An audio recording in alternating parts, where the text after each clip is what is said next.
Hello student. कैसे हैं आप लोग?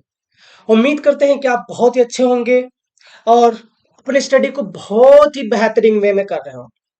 और अगर आप अपनी स्टडी को बहुत ही बेहतरीन वे में कर रहे होंगे तो ये चैनल एज फॉर स्टडी आपको काफी हेल्प हो रहा होगा। जैसे कि स्टूडेंट आपको पता है कि हम लोग निरंतर कंटिन्यू लगातार आपके लिए मेहनत कर रहे हैं और काफी कठिन परिश्रम के बाद हम लोगों ने मिलके आपको एक बहुत ही बढ़िया कंटेंट प्रोवाइड करा रहे हैं। जो कंटेंट आपको टीचर बना के ही छोड़ेगा। ये कंटेंट आपको किसी भी टेट के साथ साथ सीटेट के लिए तो काफी महत्वपूर्ण होने वाली है।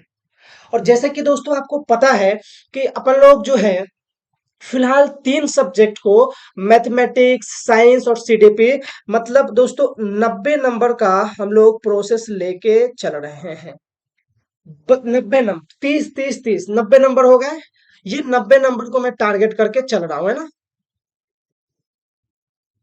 आपका जो है इधर 60 मार्क्स का बच रहा है फ्रेंड। तो ये 60 मार्क्स का क्या बच रहा है? तो 60 मार्क्स का लैंग्वेज बच रहा है, जो कि आप लैंग्वेज वन और लैंग्वेज टू दो होता है। एक होता है फ्रेंड आपका लैंग्वेज वन और दूसरा होता है फ्रेंड लैंग्वेज टू। तो ये दो लैंग्वेज आपका बच रहा है। जो जनरली बच्चे जो है वह हिंदी और इंग्लिश लेते हैं, लेकिन वो आपकी इच्छा के ऊपर डिपेंड करता है, क्योंकि टोटल 18 लैंग्वेज इसमें मान्य है ना, जो कि संवैधानिक रूप से है। तो आप उन लैंग्वेज को सेलेक्ट कर सकते हैं और काफी बेहतरीन तरीके से पढ़। तो अभी हम लोग जो है वो लैंग्वेज के ऊपर खास जो है वो चर्चा नहीं कर रहे हैं, लैंग्वेज का अभी ज्यादा डिस्कशन नहीं कर रहे हैं। फिलहाल हम लोग जो है वो मेन मेन मुद्दे की ओर मेन मेन टॉपिक की ओर काम कर रहे हैं। मेन जो टॉपिक हमारा जो है ना, साइंस हो गया और ऊपर से क्या हो गया, साइंस हो गया और मैथमेटिक्स और सीडीपी हो गए। और सीडीपी तो रीढ़ की हड्डी जैसे होता है एक मनुष्य में, वैसा ही है। तो आज का जो हमारा लेक्चर है, जैसा कि आपको पता है और ये थंबनेल देख के ही आ चुके होंगे, और साथ ही साथ आपको पता है कि इस सीरीज का नाम हमने बहुत ही यूनिक सीरीज का नाम रखा है, पेड वाला फ्री में। दैट मीन्स आप लोग में से बहुत सारे स्टूडेंट जो है इसको देख भी रहे हैं, तो आपको पता होगा कि ये किस तरह से और जो मैं बता रहा हूँ ये किस तरह से सच में ये सही बात हो रही है, कि किस तरह से जो मैं कंटेंट प्रोवाइड करा रहा हूँ ये बहुत जगह पे आपको, है ना, है ना। चलो ठीक है, आते हैं आज के टॉपिक पे। आज का टॉपिक है फ्रेंड हमारा बुद्धि। बुद्धि को इंग्लिश में इंटेलिजेंस बोला जाता है। और साथ ही साथ मैं आपको बताते चलूं फ्रेंड कि आज जो है अपने इस चैनल एस फॉर स्टडी पे 100 सब्सक्राइबर भी पूरा हो गया है। तो आज मैं बहुत खुश भी हूँ है, और मैं उम्मीद करूंगा कि आप लोग इसी तरह से वीडियो को निरंतर देखेंगे। और जैसा कि आप लोग अपना काम कर ही रहे हो, आपका पता ही है कि आप जब निरंतर देख रहे हो तो आपका काम क्या है कि वीडियो को थोड़ा सा सब्सक्राइब कर देना। थोड़ा सा नहीं, एक ही बटन होता है सब्सक्राइब का, थोड़ा समय लगता है सब्सक्राइब करने में। सब्सक्राइब कर दीजिएगा ताकि आपको बहुत सारे इंफॉर्मेशन जो है, बहुत सारे वीडियो जो है ना, अनंत वीडियो जो है आपको यहाँ पे देखने को मिलने वाली है, जहाँ पे साम्राज्य खड़ा होने वाला है। सीटेट का, किसी भी टेट का और भी टीचिंग फील्ड से रिलेटेड जो भी एग्जाम होंगे सबका धीरे धीरे से मैं इस पे आपको कंटेंट प्रोवाइड कराऊंगा। साथ ही साथ हमारे साथ और भी बहुत सारे टीम जो है धीरे धीरे आने लगेंगे, वो लोग भी अपना कंटेंट यहाँ पे आपको प्रोवाइड कराने वाले हैं। जैसा कि हम आप लोगों से पूछा भी था कि अगर आप में से बहुत सारे बच्चे जिसको और भी किसी सब्जेक्ट पढ़ने की जरूरत हो, जैसे जो बच्चे एसएसटी वाले हैं, तो ये लोग भी हमें बताएंगे, मैं उनका भी डेफिनेटली कोई ना कोई जुगाड़ लगाऊंगा। तब तक के लिए चलिए, हाँ थोड़ा सा इसको भी मैं लगे हाथ बताते ही चलो कि अगर आप सोशल मीडिया हैंडल पे तो होंगे, क्योंकि ये जमाना ही सोशल मीडिया का है। अगर आप जब तक इंस्टाग्राम पर रील्स नहीं देखोगे तब तक खाना नहीं खा सकते हो। जब तक आप फेसबुक पे न्यूज नहीं देखोगे आपका न्यूज पूरा नहीं हो सकता है। और जब तक टेलीग्राम पे नहीं आओगे आपका पढ़ाई लिखाई मुकम्मल नहीं हो सकता है। तो ये तीन मीडिया चैनल जो है आपकी जिंदगी में काफी बढ़िया तरीके से जकड़ के बैठा हुआ है। तो क्यों ना इस मीडिया चैनल का थोड़ा अच्छी चीजों में उपयोग किया जाए, और अच्छी चीजों के उपयोग में आप एक हमारा चीज भी उपयोग कर सकते हैं, जो कि एच फॉर स्टडी चैनल आप सर्च करेंगे आपको मिल जाएगा। चलिए, आज का टॉपिक है दोस्तों बुद्धि। बुद्धि के बारे में हम लोग बात करेंगे, और ये आज का टॉपिक बड़ा इंटरेस्टिंग टॉपिक होने वाला है, बड़ा ही यूनिक टॉपिक होगा। क्योंकि ये जो टॉपिक है बुद्धि, ये सब को जानना जरूरी है। हालांकि जो भी हम चाइल्ड डेवलपमेंट का चीज पढ़ा रहे हैं वो सारे चीजों को ही सबको जानना जरूरी है, लेकिन बुद्धि जो है ये खास करके सारे लोगों को जानना जरूरी है। बुद्धि बहुत अच्छा चीज है, इसको जानना जरूरी है। देखिए, इंटेलिजेंस, बुद्धि जो है वह समस्याओं को सुलझाने में मदद करती है। सबसे पहला तो बुद्धि का दोस्तों काम ही यही है कि वो समस्या को सुलझाने में आपका मदद करेगा। हाँ, आपको क्या करेगा फ्रेंड, तो कोई भी समस्या आती है तो सुलझाने में मदद करेगी। जैसे मान लो अगर आप जा रहे हो बाइक से, है ना, और आपका बाइक का पेट्रोल अचानक से खत्म हो गया, फिर उस समय क्या करोगे भाई, है ना? बहुत बड़का था गामा पहलवान हो नहीं कि अपने बाइक को उठाओ कांधे पर लादे को चल दोगे। चलो ठीक है, थोड़े समय के लिए बाइक को कांधे पे लेके चले भी जाते हो, अगर मान लो कार हो तब क्या करोगे, कहीं ट्रक हो तब क्या करोगे, तो ट्रक पर कांधे पर लादने के चक्कर में खुदे ट्रक के नीचे चल जाओगे। तो कहने का मतलब इन जगहों पे क्या करोगे, आप अपनी बुद्धि का इस्तेमाल करोगे, है ना? जैसे अगर आप सीटीपी का भी क्लास हमारा देख रहे हो, हम आपको पढ़ा रहे हैं, आप यूट्यूब पर आके हमारे क्लास को देख रहे होगे, तो आप क्या देख रहे होगे? ऐसा तो नहीं है कि बस कुछ भी चल रहा है, कुछ भी चल रहा है ना। तो यहाँ पे आप जब देखोगे और कुछ चीज को सीखोगे, तो यहाँ पे क्या होता है कि समस्या को सुलझा रहे हैं ना, किसी चीज को समझने की कोशिश कर रहे हैं, और यहाँ पे ही आपका काम करता है बुद्धि। तो बड़े सिंपल शब्दों में आपको समझ में आ गया होगा बुद्धि क्या होता है। आगे चलते हैं। बुद्धि से ही व्यक्ति तर्क करता है। क्या करता है? तर्क करता है। किसी चीज के बारे में थिंकिंग करता है, इमेजिनेशन करता है ना। जैसे मान लो अगर हम यहाँ बैठे हैं, आज हमें मान लो कहीं भी जाना हो, मुझे इंडिया छोड़ के दूसरी जगह घूमने जाना, हालांकि वैसा तो कोई विचार होता नहीं है जल्दी, है ना। भारतीयों को अपने देश से भाई बड़ा प्रेम है, वो उसको अपने देश को छोड़ के जाने का कहीं इच्छा जल्दी करता नहीं, लेकिन फिर भी अगर किसी को एज ए टूरिस्ट घूमने जाने का शौक करता हो, मान लो कि हमें तुर्की जाने का मन है ना, हमें इस्तांबुल देखने का मन है, तुर्की का बहुत अच्छा शहर है, अब हमें देखने का मन है, तो अपन कैसे देखेंगे भाई? यहाँ से तो दूरबीन लगा के नहीं देख सकते, तो फिर हम इसके बारे में क्या करेंगे? इमेजिनेशन करेंगे ना, है ना। अपने दिमाग में एक तुर्की का लाएंगे फोटो, अच्छा ये तुर्की है, और वो ठीक है, अच्छा ठीक है, यहाँ पे इस्तांबुल है, फिर यहाँ पे ये ऐसे घूमेंगे। बुद्धि से ही इन चीजों को हम सीख पाते हैं। जिसके पास बुद्धि नहीं होगा वो नहीं कर सकता है, इस तरह का चीज है ना। बुद्धि होने से ही आप पढ़ पा रहे हो। अगर आपके पास बुद्धि नहीं होता तो आप अभी हम आप जो है हमें सुन नहीं पाते, और हम आपको पढ़ा नहीं पाते। तो ये भी एक बुद्धि का ही काम है। आज ये जो भी चीजें आप देख पा रहे हो, ये अच्छा सा सारा चीज आपको कंटेंट, जो भी चीज दिख रहा होगा यहाँ पे, कितना बढ़िया सा फोटो लगा हुआ है, इन फोटो की हेल्प से हम आपको समझाने की कोशिश करें, तो ये सब जो है बुद्धि का ही कमाल है ना। उम्मीद करते हैं कि बुद्धि के बारे में इतनी चीजें समझ में आई होगी।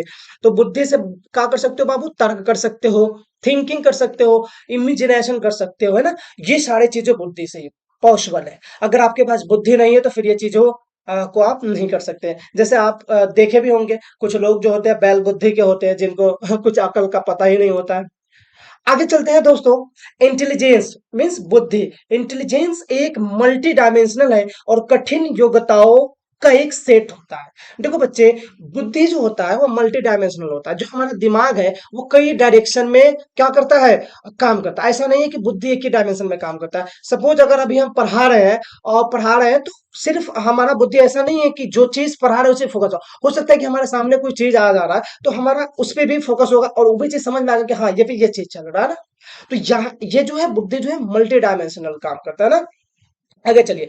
बुद्धि जो है अस्थाई भी होती है और परिवर्तनशील भी होती है। याद रखिएगा, बुद्धि को बदला जा सकता है, और बुद्धि जो है वो अस्थाई भी होता है। तो अस्थाई तो चलो ठीक है, सबको समझ में आ गया होगा कि बुद्धि अस्थाई होता है, लेकिन ये बुद्धि परिवर्तनशील कैसे होता है तो हम आपको समझाते हैं। तो बुद्धि जो है वो दो तरह से परिवर्तनशील होता है, शायद आगे हम लोग कहीं पढ़ेंगे भी, आगे लिखा होगा तो हम लोग देखेंगे। बुद्धि ये परिवर्तनशील कैसे होती है, तो थोड़ा सा हम लोग इसके बारे में देखते हैं। जैसे मान लो कि हमारा जो दिमाग है ज्यादा अच्छा नहीं है, 10 क्लास तक हम जो पढ़ाई किए वो उतने अच्छे, या तो हमें टीचर नहीं मिल पाए, या हम उन कंसेप्ट को उतने अच्छे से नहीं पढ़ पाए। लेकिन जैसे आफ्टर 10 हम गए 11 12 क्लास में, और वहां पे हमें बहुत अच्छे टीचर मिले हैं, तो फिर वहां पे क्या होगा? हमारा बुद्धि को परिवर्तन किया जा सकता है ना। जो आईक्यू लेवल के बारे में दोस्तों भी हम आगे बात करेंगे, और बुद्धि में मेन जो पढ़ना है अपन को वो आईक्यू के ही बारे में बात करना है ना। तो बुद्धि को परिवर्तन किया जा सकता है, बात समझिए किस तरह से किया जा सकता है ना। तो मेहनत के दो तरीके से किया जा सकता है, हम इसके बारे में अभी आगे देंगे। बुद्धि जो है अनुकलन स्थापित करने में हेल्प करती है, अडॉप्शन करने में। बुद्धि जो है वो अनुकलन में काफी हेल्प करता है, मीन्स अडॉप्शन में काफी हेल्प करता है, चीजों को अडॉप्ट करा देता है ना। अडॉप्ट करने का मतलब क्या हुआ दोस्तों? अनुकरण का मतलब क्या हुआ कि कोई चीज जो है उसको बदल देना, फिर उसके जगह पे दूसरी चीज को ला देना ना। जैसे हमारे दिमाग में कुछ नहीं चल रहा, फिर हमारे सामने कुछ ऐसा बात हुआ या कोई मोबाइल में देखे या कुछ भी हुआ, तो वहां पे उन चीजों को देख के क्या किए, हम उन चीजों को अडॉप्ट किए। अभी बहुत सारे हमारे पास मान लो गलत हैबिट पकड़े हुआ, लेकिन कुछ चीजों को देख के, जैसे आजकल आपने बहुत सारे मोटिवेशनल का सुना ही होगा, बच्चे लोग जो है मोटिवेशनल देख देख के, आजकल के तो बच्चे इतने होनहार और होशियार हो गए यार, पूछो ही नहीं। पढ़ने से ज्यादा मोटिवेशनल पे ही फोकस करता है। और वो भी लो यार, पहले तो मोटिवेशनल का एक यूट्यूब पे थिंकिंग था कि चलो कुछ लोग आएंगे तो बैठ के कायदे से कोई चीज बताएंगे, आपको 10-20 मिनट समझा के जाएंगे। लेकिन आजकल के जो मोटिवेशनल गुरु भी और मोटिवेशनल छात्र भी है ना, शॉर्ट में आते हैं, है ना। मतलब जितना तेजी से बच्चे जो है वो मोटिवेशनल बातों को अपने दिमाग में लेते, उतने ही तेजी से उसको निकाल भी देते हैं ना। क्योंकि आप जब स्क्रॉल करोगे तो अभी एक क्षण मोटिवेशनल बात है, बस दूसरे क्षण लगा गाना बजने, तो वो चीजें जो है होने लगती है इधर उधर। तो चलिए दोस्तों, इतना चीजें तो आपको समझ में आई होगी, उम्मीद करते हैं। अब आते हैं बुद्धि के प्रकार। बुद्धि को बहुत सारे साइकोलॉजिस्ट के द्वारा, मनोवैज्ञानिक के द्वारा जो है अलग अलग चीजों से बताया गया कि बुद्धि क्या होता है, कैसे होता है। तो पढ़ते हैं दोस्तों बुद्धि के बारे में, है ना?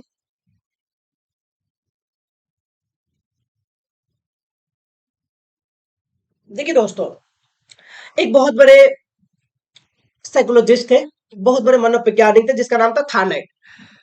थार्नाइट के अनुसार बुद्धि के 3 वर्ग होते हैं बेटे। थार्नाइट जो थे उन्होंने बताया कि भाई साहब, जो बुधिया है हमारा, ये जो दिमाग है, जैसा कि अभी इधर खोपड़ी हम दिखाए हैं ना आपको यहाँ पे, ये जो देखे हो ना आप, ये जो खोपड़ी, इसी को बुद्धि कहा जाता है। तो ये जो बुधिया होता है वह कितना तरह का होता है?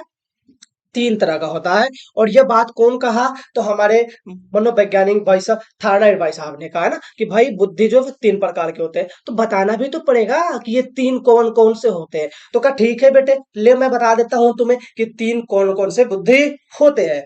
तो उन्होंने कहा कि बेटे, जो सबसे पहला बुद्धि है उस बुद्धि को मूर्त बुद्धि कहा जाता है, कंसंट्रेट इंटेलिजेंस कहा जाता है। क्या कहा जाता है दोस्तों? मूर्त बुद्धि। तो फिर हमने पूछा, है ना, कि सर बताए कि ये मूर्त बुद्धि क्या होता है ना। तो फिर कहा कि ठीक है भाई, जब इतना मैं ही बता दिया हूं तो ये भी मैं भी बता देता हूं कि मूर्त मूर्त बुद्धि से अभिप्राय जो चीजें हमारे सामने होती है उसे मूर्त कहा जाता है ना। जो चीजें हमारे सामने होती है ना, जिन चीजों को देखकर हम कार्य करते हैं उसे मूर्त बुद्धि कहा जाता है। जैसे देखो बाबू, जैसे मान लो कोई मैकेनिक है या कोई कारीगर है। जैसे कोई मैकेनिक जैसे देख रहा है अपने सीनियर को काम करते हुए, है ना। इसको भी देख सकते हो आप, जैसे मैं पढ़ा रहा हूँ तो हमसे कोई सीख रहा होगा या हम भी किसी से सीखे होंगे, है ना। जिन लोगों का हमारे ऊपर काफी योगदान होगा इनको सिखाने का, है ना। ये जो टीचिंग एक आर्ट है, उसी तरह से हमें देख के अगर कोई सीखते हैं कि पढ़ाना कैसे है, बात समझ रहे हो ना। तो जिन चीजों को देखते हैं हम, है ना, जो हमारे सामने हो रही हो, उस चीज को मूर्त बुद्धि कहा जाता है। तो हमने कहा भाई साहब चलो, आपने सही कहा। उसने उदाहरण क्या दिया कि एक मैकेनिक जो है, मान लो कार बना रहा है, तो कार बना रहा है तो मैं सीखूंगा उसको देखा, अच्छा अच्छा इसको ऐसे कर रहे हैं तो क्लच ऐसे ठीक हो रहा है, गियर ऐसे ठीक रहा है, समथिंग समथिंग, ऐसे करके हम ये चीजें कर रहे हैं। तो हम लोगों ने कहा चलो भाई, सही कहा आपने। फिर कहा उसने, चलो दूसरा बता दो फिर। तो दूसरा उन्होंने कहा, जैसे देखो ये फोटो में आप देख पा रहे होंगे कि फोटो में एक मैकेनिक भाई साहब है हमारे, क्या कर रहे हैं, कार को बना रहे हैं। तो देख के क्या कर सकते हो, सीख सकते हो। तो ये इस तरह की बुद्धि को मूर्त बुद्धि कहा जाता है। तो आपसे पूछेगा कि बुद्धि के प्रकार में थाइनाइट के बुद्धि जो है वो कितने प्रकार के बताए गए थे, तो आप क्या बोलोगे? 3 प्रकार के। तो फिर 3 क्या होता है, तो अपन उसके बारे में भी बताएंगे कि पहला मूर्त बुद्धि होता है। दूसरे बुद्धि को इन्होंने बताया, थायराइड सर ने, क्या होता है ऐसी, कि ये जो है भाई अपना अमूर्त बुद्धि होता है। इस बुद्धि को उसने क्या नाम दिया? कि अमूर्त बुद्धि नाम दिया। जो बुद्धि हमें, अरे यार क्या आ जाता है बात, हाँ, अमूर्त बुद्धि, जो बुद्धि हमें दिखाई नहीं देती है, जो भावनाओं विचारों से संबंधित होती है, उसे अमूर्त बुद्धि कहा जाता है। जैसे, तो कैसे, मान लो कोई कवि है, आपने कवियों का सुना होगा सम्मेलन, जब कवि अपनी बातों को बताने लगते हैं तो सामने वाले बैठ के क्या सुनते हैं उसके ना। जैसे आप देख रहे होंगे हमारे सामने एक फोटो दिख रहा होगा कुमार विश्वास साहब का, ये कितने उच्च लेवल के कवि हैं आप सबको पता होगा। तो ये जैसे डॉक्टर, चित्रकार, है ना? तो ये सब जो है अमूर्त बुद्धि, इसको एब्स्ट्रैक्ट इंटेलिजेंट कहा जाता है। मीन्स वैसा बुद्धि जो हमें दिखाई नहीं देता हो। अगर कोनो डॉक्टर का बुद्धि देख के तुम नहीं ना बता सकते हो कि वो डॉक्टरी कैसे कर रहा है। सब आदमी का अपना अपना फंडा होता है, अपना अपना तरीका होता है। तो दो बुद्धि उम्मीद करते हैं बेटे आपको समझ में आ गया होगा। पहला मूर्त बुद्धि, दूसरा अमूर्त बुद्धि। तीसरा जो होता है, इस बुद्धि का नाम सामाजिक बुद्धि होता है, जिसको सोशल इंटेलिजेंस कहा जाता है। और ये बुद्धि में आप एक बहुत ही बड़े महापुरुष का, है ना, आप देख पा रहे होंगे फोटो, और देख के एक बार मैं भी इनको नमस्कार करता हूं जैसे इन्होंने किया है। ये जो होता है समाज सेवी होती है, और समाज के लिए कार्य करते हैं, है ना? तो इस तरह की बुद्धि को सामाजिक बुद्धि कहा जाता है। तो आप समझ पा रहे होंगे सामाजिक बुद्धि में कौन से लोग सबसे ज्यादा फिट बैठ रहे हैं भाई। तो जो नेता लोग हैं, जो समाज सेवी लोग हैं, जो व्यवसायी लोग हैं, अध्यापक, जैसे हम लोग जैसे यूट्यूब के माध्यम से आपको एक सेवा कर रहे हैं, वैसे कंटेंट को आपको प्रोवाइड करा रहे हैं, जो आप कहीं दूर बैठे होंगे और हमें नहीं देख पा रहे होंगे, है, वहां तक मैं आपको पहुंचा रहा हूं और चीजों को दिखा रहा हूं और सिखा रहा हूं, है ना? तो इन तरह के लोगों को कहा कहा जाता है सोशल इंटेलिजेंस। सोशल इंटेलिजेंस, है ना, सामाजिक। तो ये भाई साहब याद रखिएगा, मूर्त बुद्धि, अमूर्त बुद्धि और तीसरा सामाजिक बुद्धि। ये तीनों बुद्धि के बारे में हमें थानाइट साहब ने बताया था। क्लियर है बात? तो एक बार फिर से, ठीक है, अब आगे आ जाइए। 1916 में टर्मन के द्वारा बुद्धि लब्धि का संशोधित सूत्र दिया गया। इन्होंने संशोधन किया कि संशोधन किया, वह था मानसिक आयु, सॉरी यहाँ पे आय नहीं होगा, मानसिक आयु होगा, थोड़ा सा यहाँ मिस मिस अंडरस्टैंडिंग। हाँ, देखिए इन्होंने क्या कहा 1916 ईस्वी में। इसके बारे में देखो, थोड़ा सा लंबा चौड़ा इतिहास है, लेकिन वहां तक आपको ज्यादा जाने की जरूरत नहीं है, क्योंकि आपको सीटेट में उतना गहराई से पूछेगा नहीं। बस अपने को ये याद रखना है कि 1916 में टर्मन के द्वारा बुद्धि लब्धि मतलब आईक्यू इंटेलिजेंस, है ना, लेवल बताया गया। और लास्ट में ये कई बार संशोधित भी हुआ। फाइनली जाके लोग इस बात पर मुहर लगाए, ठप्पा लगाए कि अगर किसी बच्चे का या किसी भी व्यक्ति का, किसी भी मनुष्य का, अगर आपको आयु का आईक्यू लेवल पता करना है, बुद्धि लब्धि पता करना है, तो आपको एक छोटा सा फार्मूला सूत्र याद रखना पड़ेगा। और यह सूत्र है आपका मानसिक आयु बटा वास्तविक आयु इंटू 100।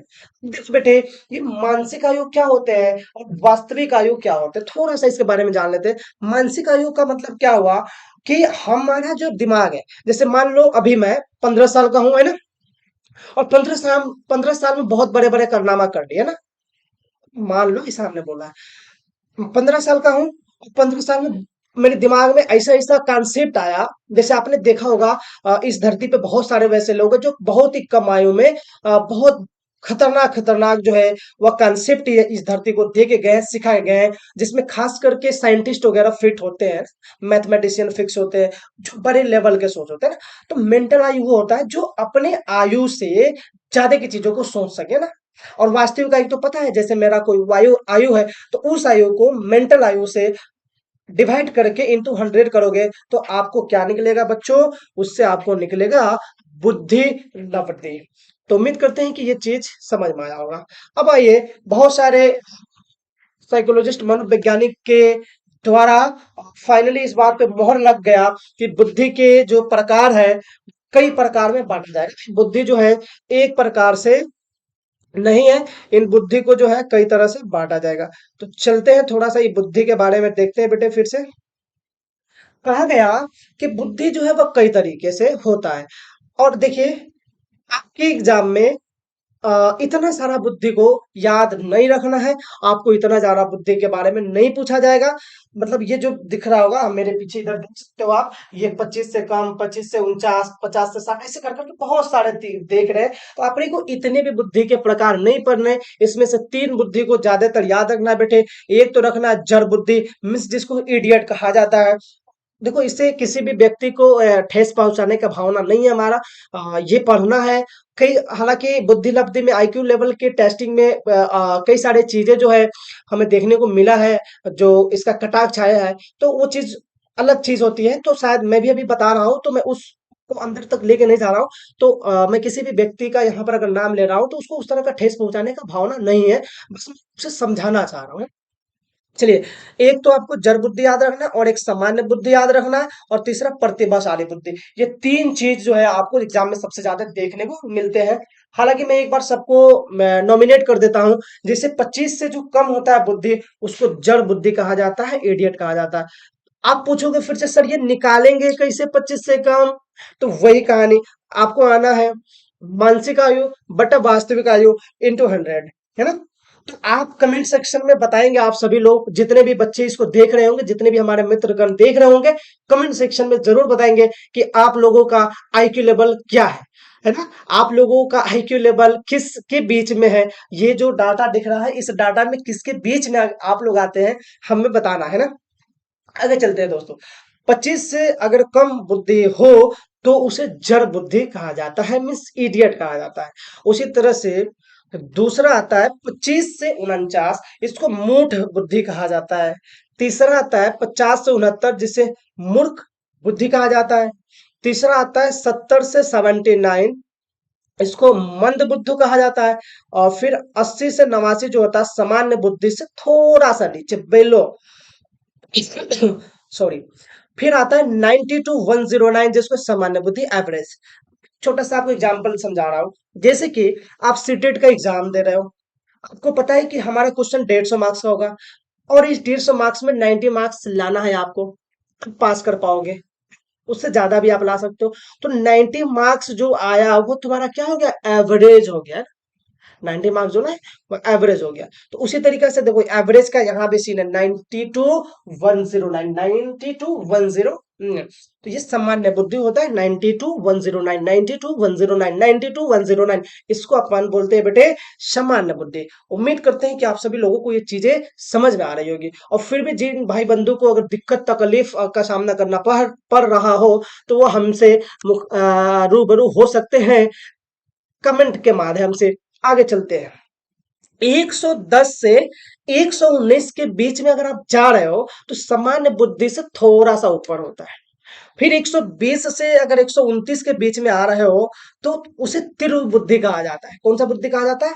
तीव्र बुद्धि। और 130 से 139 के बीच में जा रहे हो तो इसको प्रखर बुद्धि कहा जाता है। और फिर आ जाइए, 140 से अधिक अगर जा रहे हैं आप तो इसको प्रतिभाशाली बुद्धि कहा जाता है, इसको गिफ्टेड कहा जाता है। और ये बुद्धि ही सबसे ज्यादा आपको, हमको, किसी को भी, जो भी बच्चे सीटेट की तैयारी में लगे हैं, उनको जानना जरूरी है। गिफ्टेड बुद्धि, जैसे कि आप देख सकते हो आपके इस धरती पे, भारत की खूबसूरत सी धरती पे, है ना, बहुत सारे ऐसे बुद्धिजीवी जीव हमेशा से सदियों से देखते हुए मिलाई दिए मिले हमें, जैसे अपन गिफ्टेड माइंड के नाम से जानते हैं, जिनका आईक्यू लेवल, खैर उस जमाने में तो हो सकता है कि हमें ये पद्धति नहीं थी, क्योंकि ये पद्धति बहुत बाद में आई है, 1916 में आई है, अभी की ही हाल है। लेकिन हमारी जो सभ्यता संस्कृति है, इंडियन सिविलाइजेशन एंड कल्चर, भारतीय सभ्यता और संस्कृति जो जमानों से, सदियों से चलती आ रही है, तब से लेके आज तक बहुत सारे ऐसे गिफ्टेड माइंड हुए हैं, है ना।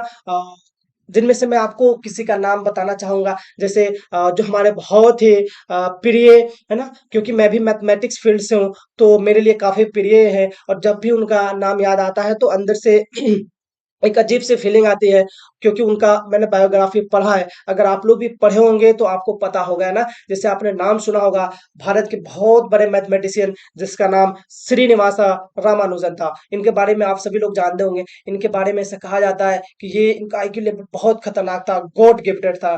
बहुत सारी इनकी लंबी चौड़ी कहानी है, लेकिन उतनी लंबी दास्तां हम नहीं सुनाएंगे, तो फिर से थोड़ा सा मुझे अजीब सा फीलिंग आने लगेगा, फिर मैं पढ़ा नहीं पाऊंगा ना। आप लोग भी अगर नहीं जानते होंगे तो इनके बारे में जाके देखेंगे, बहुत ही इंटरेस्टेड, मजेदार टॉपिक आपको दिखाई देगा ना। श्रीनिवास रामानुजन।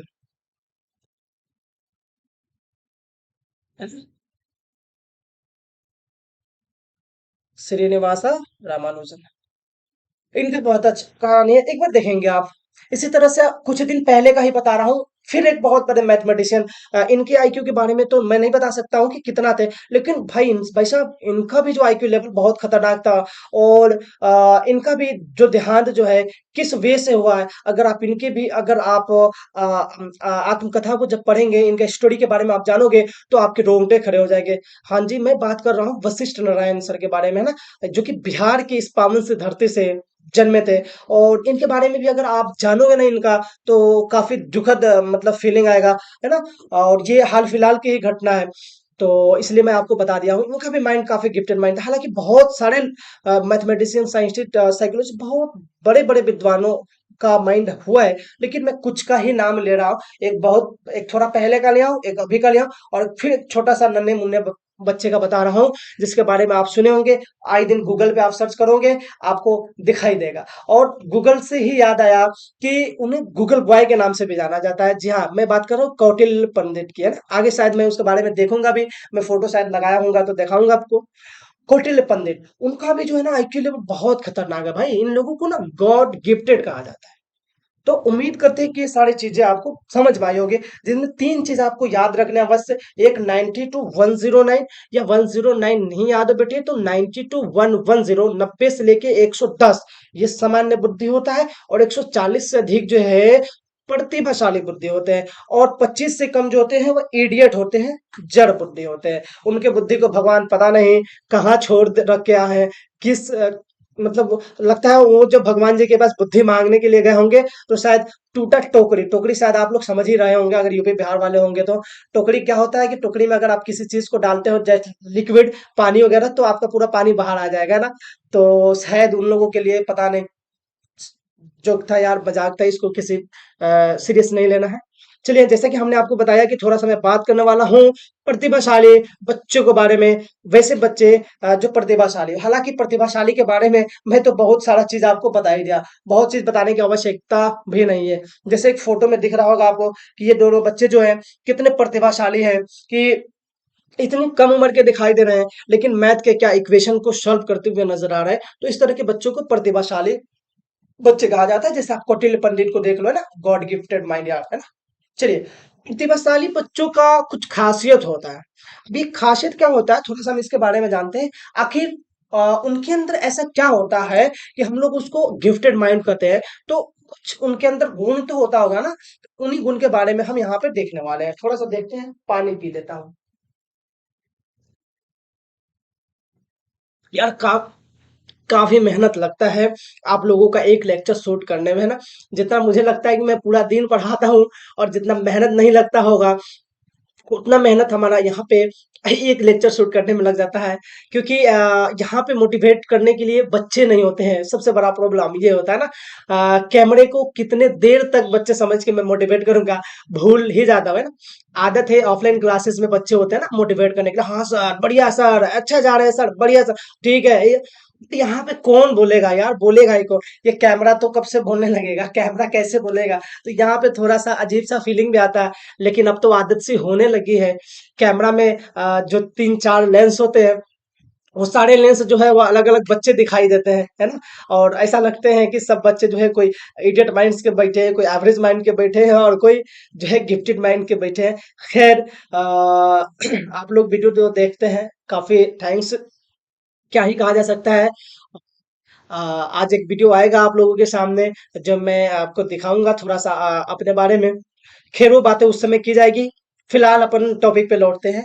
देखो बच्चे, अभी हम लोग बात कर रहे हैं प्रतिभाशाली बच्चे के बारे में। ये प्रतिभाशाली बच्चे क्या होते हैं ना, क्या गुण है यार ऐसे लोगों के अंदर, है ना। तो देखिए ना भाई, हम समझा रहे हैं कि ये जो है अपने डिसीजन में इंडिपेंडेंट होते हैं, है ना। ये जो डिसीजन लेते हैं ना, इसको किसी की आवश्यकता नहीं पड़ती है। हम लोग अगर डिसीजन ले यार, 10 बार सोचते हैं ना, 10 बार क्या, 10,000 बार सोचने लगते हैं क्या करना है नहीं करना है। लेकिन जो भी प्रतिभाशाली बच्चे होते हैं, उनको सोचने की आवश्यकता नहीं होती। उसे कह दोगे कि बेटे ये काम कर लेना तुम्हें, वो कर जाएगा, है ना, कर जाएगा, वो कुछ नहीं देखेगा। दूसरी बात, इसमें आत्म क्षमता, सेल्फ एफिशिएंसी हाई होती है ना। दूसरा, ये भी बहुत बड़ा गुण होता है ऐसे बच्चों के अंदर कि सेल्फ एफिशिएंसी होता है। वो किसी भी कार्य को वो करना हो तो खुद करना चाहता है। ये नहीं कि 2 घंटा किए काम लटेगा बे छोड़ बे किसी दूसरे से करवाएंगे, है ना, गूगल करेगा, यूट्यूब करेगा, किसी दूसरे से पूछेगा, वैसा नहीं। खुद सोचता है, बड़े से बड़े जटिल से जटिल प्रॉब्लम को खुद से सुलझाना चाहता है ना। ये एक बहुत बड़ा चीज होता है। ये छोटे छोटे चीज जो है बड़े काम के हैं बाबू, इसको आपको याद रखना पड़ेगा। आपसे पूछ देगा एग्जाम में कि बताइए किस तरह के बच्चे में सेल्फ इफिशियंसी हाई होती है, तब उस समय तो दांत तो नहीं दिखाओगे, तो पढ़ लो ना। पढ़ोगे तो सीखोगे, सीखोगे तो दांत नहीं दिखाना पड़ेगा। अगला देखो, क्रिएटिव आइडियाज होते हैं इनके पास।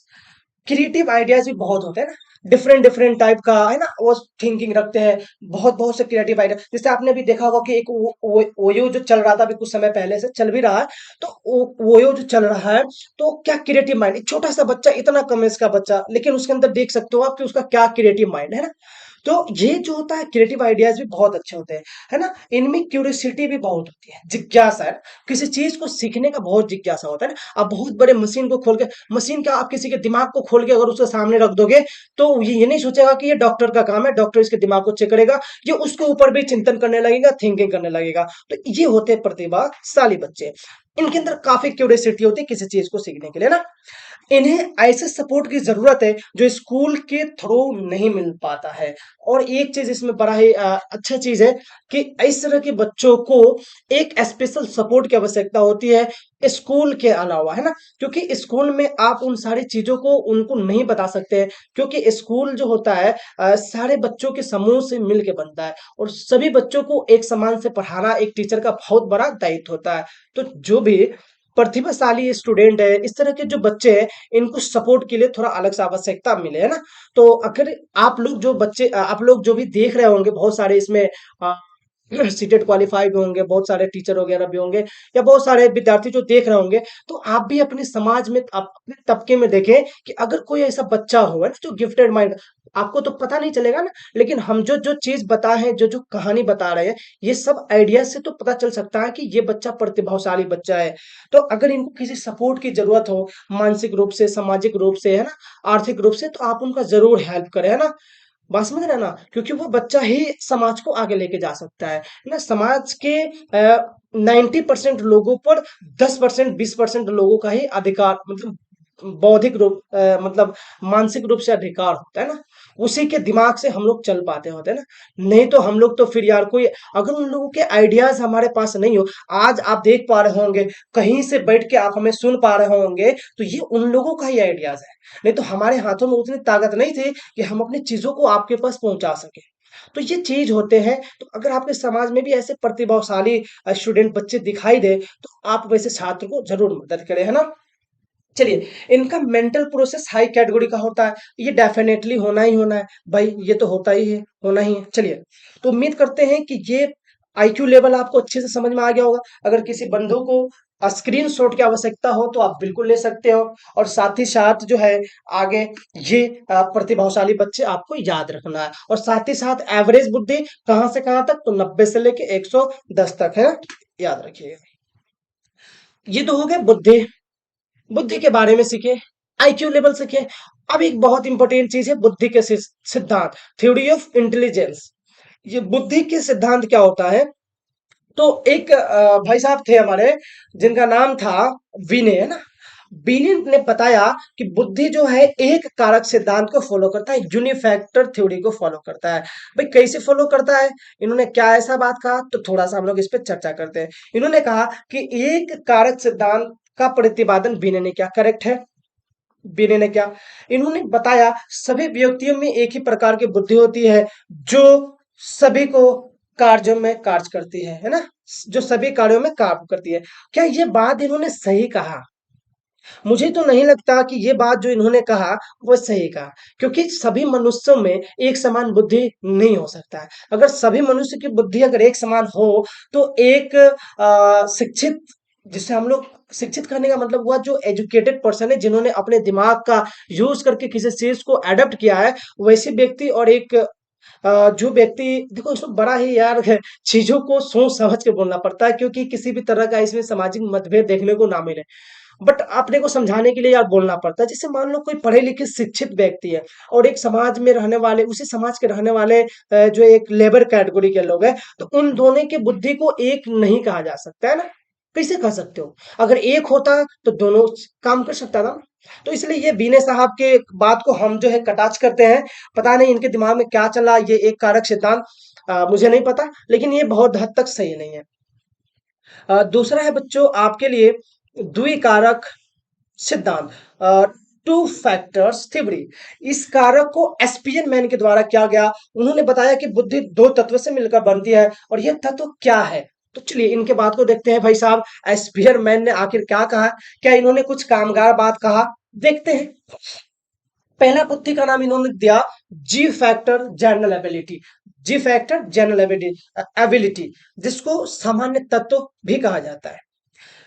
इसका एक्सप्लेनेशन में इन्होंने बताया कि हर व्यक्ति में सामान्य बुद्धि जन्मजात होती है और यह हर किसी में अलग अलग होती है। तो देखिए कुछ बुद्धि वाले लोग जो है इसमें शामिल है जी फैक्टर जनरल एबिलिटी में, है ना। जैसे कि हम बता दें आपको छोटा सा एग्जांपल, जैसे आप देख पा रहे होंगे यहाँ पे हमारे जेके श्रॉफ दिख रहे हैं और इनके पुत्र टाइगर श्रॉफ दिख रहे हैं। तो कहने का मतलब, हमारे कहने का मतलब क्या है समझाने का, अकॉर्डिंग टू एस्पियरमैन के अनुसार कि ये जो मतलब सामान्य तत्व, कहने का मतलब ये हुआ सामान्य बुद्धि, कि इनके पिताजी जो थे जैकी श्रॉफ जो थे वह भी एक एक्टर थे। उनका भी काम था एक्टिंग करना, और उनके लड़कों के अंदर भी वो वही गुण गया। तो कहने का मतलब ये हुआ सामान्य बुद्धि, और ये जन्मजात होती है ना, कि उनके पिताजी जो है उसके हिसाब से, है ना, उसके अंदर भी वो बुद्धि एडॉप्ट करना। तो ये बात कुछ हद तक सही थी अकॉर्डिंग टू विनय के अनुसार। फिर दूसरा बात उन्होंने कहा, एक कहा उन्होंने विशिष्ट तत्व। विशिष्ट तत्व कहा कि ये दूसरों में अर्जित करने वाली बुद्धि होती है। जैसे फिर यहाँ पे आपको दिखाई दे रहा होगा शाहरुख खान का फोटो। अभी शाहरुख खान का फोटो देख के आपको पता चल रहा होगा, अगर इनके बायोपिक और इनका थोड़ा सा इतिहास अगर आप जानते होंगे, तो इनके घर से कोई भी जो है वह इस लेवल एक्टिंग में नहीं था। हालांकि मुझे जहां तक पता है कि कोई एक्टिंग में था ही नहीं, किसी को अभिनेता बनने का दूर दूर तक इसके रिलेशन में हमें नहीं पता है। तो इन्होंने इस चीज को खुद से अडॉप्ट किया, है ना। जैसे मान लो हम एक छोटा सा एग्जांपल लेते हैं कि हमारे घर में जो मेरे अंदर एक आर्ट है, जो टीचिंग आर्ट है, अब मेरे घर में अगर किसी के पास नहीं था और हमने पहले पहले बारिश हो गया, तो ये जो हुआ इस फैक्टर का लाएगा, विशिष्ट तत्व का लाएगा। अगर वही टीचिंग जो है हमारे पिताजी करते होते और फिर उसके बाद हम करते होते, तो उसको जो है हम लोग इस कैटेगरी में डालते, सामान्य तत्व जी फैक्टर जनरल एबिलिटी, है ना, इस कैटेगरी में डालते। चलिए एक आता है अब group factor theory. Group factor theory क्या होता है बच्चों, तो इस सिद्धांत का प्रतिपादन जो है थर्सन द्वारा किया गया था। इस सिद्धांत के अनुसार बुद्धि कई प्रकार के योग्यताओं का मिश्रण होता है जो विभिन्न समूहों में पाई जाती है, और ये भी बात कई हद तक सही बात है ना। तो चलिए आज के सेशन में इतना ही है। कल का जो सेशन है वह भी बुद्धि से रिलेटेड ही होगा, और लेकिन उसमें हम लोग बहुत ही मजेदार सा चीज पढ़ने वाले हैं। उसमें उसमें बहुत ही मजेदार सा चीज क्या पढ़ने वाले हैं बेटे, तो उसमें हम लोग हार्वर्ड गार्डर का बुद्धि सिद्धांत पढ़ेंगे। और ये बुद्धि का सिद्धांत सीटेड वालों के लिए बहुत ही प्यारा है। पता नहीं क्या दिखता है इन मतलब बोर्ड को, सीटेड वालों को, कि यहाँ से हार्वर्ड गार्डर से हमेशा क्वेश्चन भर भर के पूछे जाते हैं, है ना। तो बुद्धि के सिद्धांत हमने आपको बताया। इसी बुद्धि के सिद्धांत में अगला जो है हार्वर्ड गार्डर का सिद्धांत है ना, तो ये हार्वर्ड गार्डर का सिद्धांत हम लोग पढ़ेंगे। तो ये हार्वर्ड गार्डन का सिद्धांत जो है हम लोग कल पढ़ेंगे ना, नेक्स्ट डे में। तो तब तक के लिए मैं आज का चैप्टर यहीं पे समाप्त करता हूँ, और फिर जहां से मैंने शुरू किया था वहीं पे अपना लेक्चर समाप्त करता हूँ। उम्मीद करते हैं कि ये बुद्धि का लेक्चर आपको काफी समझ में आया होगा। ये कंसेप्ट जो है बाकी जो है लोगों से मैं काफी हटके समझाने की कोशिश किया हूँ। तो उम्मीद करते हैं कि आप इसको देखेंगे और पसंद करेंगे, और साथ ही साथ वीडियो को लाइक भी करेंगे और चैनल को सब्सक्राइब करते हुए जाएंगे। Thanks for watching. आज के लिए इतना ही काफी है, फिर मिलते हैं हम लोग नेक्स्ट वीडियो के साथ। तब तक के लिए जय हिंद, जय भारत।